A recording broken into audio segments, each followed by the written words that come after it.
Rasulullah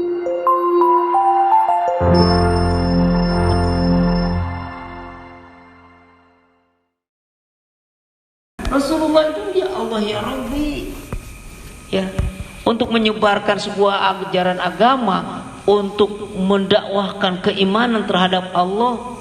Ketika hijrah di Taif bukan disambut malah disambit, dibilangin orang gila, ya, orang gila, dilempar-lempar sampai Nabi bersembunyi di pohon kurma. Yang ketika bersembunyi di pohon kurma lagi membersihkan itu, turun malaikat pemegang wilayah tersebut, pemegang gunung, malaikat pemegang gunung, penguasa gunung. Wahai Muhammad, wahai Nabi, saya diutus oleh Allah untuk menghadap engkau. Kalaulah engkau izinkan aku untuk mengangkat gunung itu dan membenamkan di atas kampung Taif, niscaya aku lakukan. Kalau kita lagi kesulitan, teraniaya, ada yang mukulin, cuet, tiba-tiba datang saudara kita polisi, diapain, perlu diapain tuh orang, kira-kira gimana? Sikat leher. Iya, muka bonyok ya, kebayang, balas, pukul, bila perlu sampai pingsan dan lain sebagainya. Nabi enggak, la ta'mal, jangan kau kerjakan wahai malaikat. Fa innahum lam ya'lamu, karena mereka belum tahu siapa aku. Subhanallah. Kebersihan hatinya itu loh, kebeningan hatinya itu yang menyebabkan dia tidak sakit. Dia yakin apapun yang terjadi pada diri manusia, pada dirinya, itu takdir terbaik dan ujian terbaik dari Allah. Satu. Yang kedua, dia pernah suudzon. Nabi tidak pernah bersuudzon. Ngelihat orang manyun, sakit gigi kali. Ngelihat orang lagi marah, lagi punya masalah. Enggak, Nabi manyun. Tuh lagi marah tuh sama saya tuh. Emangnya. Wah. Ya. Ngelihat orang marah dikit, nih. Emang benci banget sama saya tuh. Hati-hati. Ya ayyuhalladzina amanu ijtanibu katsiran minadh-dhanni inna ba'dadh-dhanni itsmun fala tajassasu wala yaghtab ba'dukum ba'dha ayyuhibbu ahadukum ayyakula lahma akhihi fakarihtumu. Masya Allah ya Karim. Surat apa itu saya lupa. 279 Al-Hujurat 269 ya. Kalau nggak salah. Ya ayyuhalladzina amanu istanibu, wahai orang-orang yang beriman, istanibu, jauhilah oleh kalian katsiran minadh-dhanni, kebanyakan dari berburuk sangka, inna ba'dadh-dhanni itsmun, sesungguhnya setengah daripada suudzon itu itsmun, pakai ta itu, itsmun, racun. Wala tajassasu wala yaghtab ba'dukum ba'dha, wala tajassasu, dan janganlah engkau mencari-cari kesalahan orang lain. Wala yaghtab ba'dukum ba'dha, dan janganlah berghibah, membicarakan kejelekan orang lain. Ayuhibbu ahadukum ayyakula lahma akhihi, apakah suka di antara kalian memakan daging bangkai saudara kalian sendiri? Fakarihtumu, maka niscaya kalian akan membencinya. Subhanallah ya Karim, anak-anakku, ini ada yang menarik, itu itsmun, bahwasanya ketika kita berburuk sangka kita menghasilkan racun. Kalaulah kalian buka buku Terapi Positive Thinking karangan Ibrahim El-Fiqi, seorang motivator Mesir, bukunya itu tebal banget, bagus banget, saya sampai pegangan saya itu, seneng banget. Disebutkan di dalam dalam situ disebutkan dalam buku itu hasil penelitian Universitas Kedokteran Florida Amerika, bahwasanya Setiap orang berburuk sangka menghasilkan asam lambung yang tinggi. You know asam lambung? Asam lambung kelamaan gak makan. Nah itu asam lambung tuh yang berbusa. Kalau kalian muntah terus, yang terakhir yang sepet-sepet asam, itu asam lambung.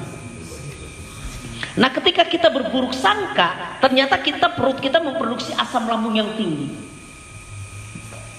Dan Universitas Kedokteran Florida itu mengangkat asam lambung hasil buruk sangka, hasil gibah, hasil tajasus, diangkat, dicampurkan ke makanan, dikasihkan ke tikus putih, dimakan oleh tikus, 2 tikus, beres dimakan, dalam hitungan beberapa menit game over,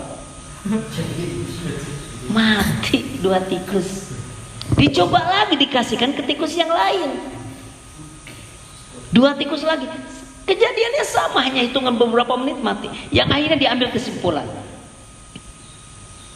bahwa asam lambung hasil daripada suudzon, asam lambung hasil daripada berburuk sangka adalah mematikan.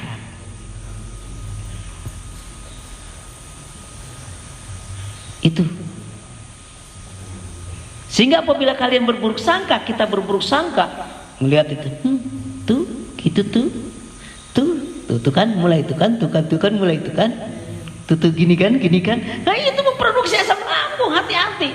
Semakin sering kita bergibah, semakin sering kita bersuudzon, semakin sering kita membicarakan kejelekan orang lain, maka semakin sering kita memproduksi asam lambung. Yang apabila asam lambung itu mengalir melalui darah terus menerus bisa menyebabkan kanker darah.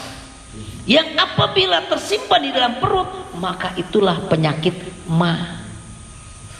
Hello? Hati-hati, bisa jadi penyakit mah kita kali ini karena kita sering asam lambung, sering suudzon.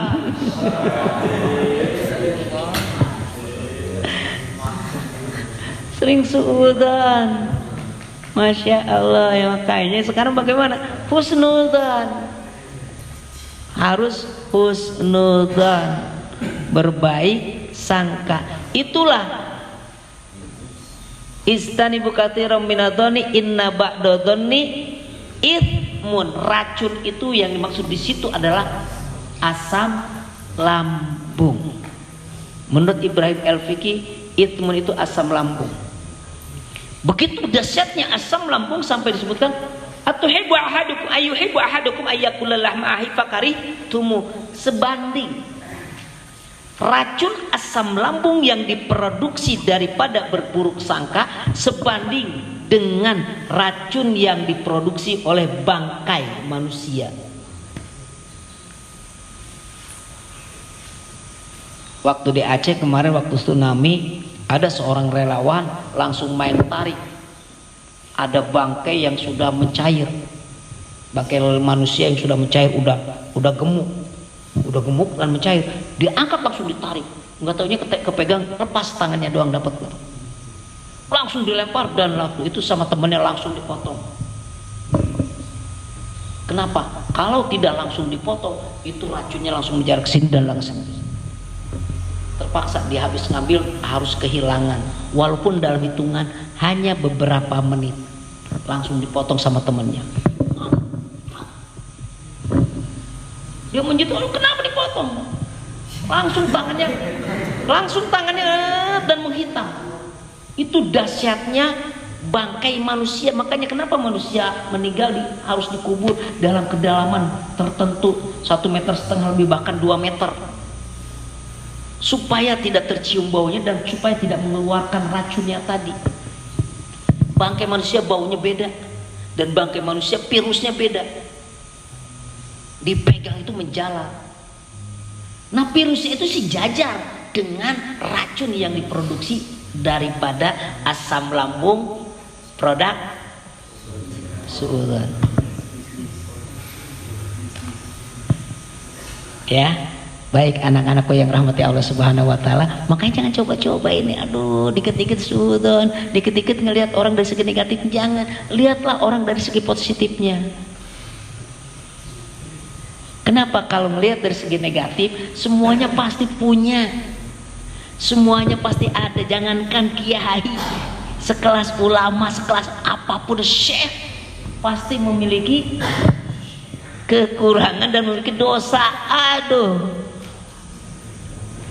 Tuh dia mah gitu tuh, Ustadz SPA tuh kayak gitu tuh, kekurangannya tuh gitu. Jangan lihat kekurangan, lihat kelebihannya udah. Saya pernah menceritakan kan yang ketika Nabi sedang kumpul, tiba-tiba Nabi mengatakan bentar lagi akan datang calon penghuni surga. Pernah ceritakan? Belum? Waduh, sampai jam berapa dong? Belum? Benar belum? Saya ceritakan. Ketika Nabi habis sholat zuhur, pada sholat zuhur, lagi ngumpul lagi taklim, tiba-tiba Nabi mengatakan bentar lagi akan lewat calon penghuni surga. Lewat untuk ke sana. Lewat orang Ansor, orang Madinah, dan tidak ada yang kenal. Bisik-bisik sahabat, saya masih. Nggak kenal, nggak ada yang kenal itu. Dia habis wudhu, kelihatan dari jenggotnya ada air habis wudhunya, dan dia lagi pegang bakiak, pegang sendal sambil lewat. Udah lewat begitu, udah Nabi melanjutkan lagi. Tidak ada yang nanya, udah taklim lagi. Besoknya sama, badai dulu, ketika kumpul Nabi bilang lagi, ini bentar lagi nih akan lewat calon penghuni surga. Dan orang yang sama, ini apa istimewanya dia ya? Amr bin As penasaran nih orang istimewanya apa sih? Begitu udah keluar beres taklim, Amr bin As langsung mengejar dia, dikejar, diikuti dari belakang sampai ke rumahnya. Pas begitu ke rumahnya, Assalamualaikum. Waalaikumsalam. Wahai saudaraku Ansor, bolehkah aku menginap 3 hari di sini? Aku lagi ribut sama bapakku dan aku sudah berjanji tidak akan pulang ke rumah 3 hari 3 malam. Boleh nggak aku nginep di sini? Oh iya, silakan. Nginep 3 hari. Selama 3 hari Amr bin As melihat sholat, apakah dia suka sholat tahajud? Ternyata enggak suka sholat tahajud. Apakah dia ngaji? Ternyata enggak, jarang ngajinya. Cuma zikiran biasa aja, beres sholat. Dan kalau sholat yang berjamaah terus di masjid, hanya itu doang. Sampai 3 hari. 3 hari paginya dia bilang, wahai saudaraku, mohon maaf saya mau pulang, dan saya mohon maaf saya kemarin berbohong. Sebenarnya saya tidak punya masalah dengan bapak saya. Cuma saya pengen tahu apa sih ibadah engkau sampai engkau itu dijamin untuk masuk surga oleh Rasulullah. Maka dia menjawab, ya ibadah saya seperti hal yang kau lihat. Mungkin ada yang lain. Gak ada seperti hal yang kau lihat aja. Ya saya seperti itu. Tidur ya tidur, bangun ya bangun. Oh, kecewa Amr bin As. Yaudah deh, saya izin pulang. Makasih atas waktu. Dipersilakan saya nginep di sini. Begitu Amr keluar, dipanggil lagi. Tunggu saudara. Ada apa? Saya punya keyakinan. Saya meyakini apapun takdir yang dialami oleh saya merupakan takdir terbaik dari Allah. Yang kedua, saya tidak pernah cemburu dengan takdir yang diberikan kepada orang lain untuk takdir baiknya. Saya meyakini memang itu hak mereka dan inilah hak saya. Saya selalu bersyukur kepada Allah dan kepada orang lain. Nah, itulah yang menjamin kamu masuk surga, dan itulah yang belum bisa kami lakukan. Seperti itu. Ketika kita berhusnuzon pada takdir Allah, ya Allah, kenapa sih harus ke orange ya Allah? Kenapa saya harus ke orange ya Allah? Ya Allah, harus bangun malam ya Allah. Belum SPA ya Allah, kadang-kadang galak ya Allah.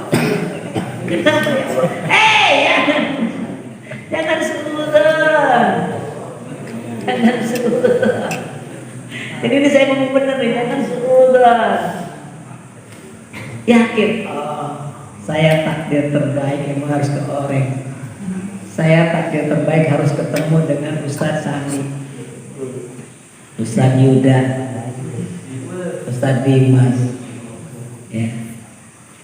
Ustadz Yusri harus ketemu dengan Ayah Ari. Dengan Ayah Ari kenapa sih ketawa sih? Kadang-kadang harus ketemu dengan Ustadz yang jutek. Kadang-kadang harus berhadapan dengan SPA yang terkesan galak. Itu ujian. Oh, ini bagian daripada pembentukan karakter mental. Oh, Allah gak percuma ngutus saya ke orang karena saya akan berhadapan dengan orang seperti ini dan bagaimana beradaptasi. Berhusnudon, jangan. Kenapa sih ya Allah? Kenapa kesini sih? Salah kayak gini ya Allah ya. Jangan. Nikmati takdir. Nikmati takdir.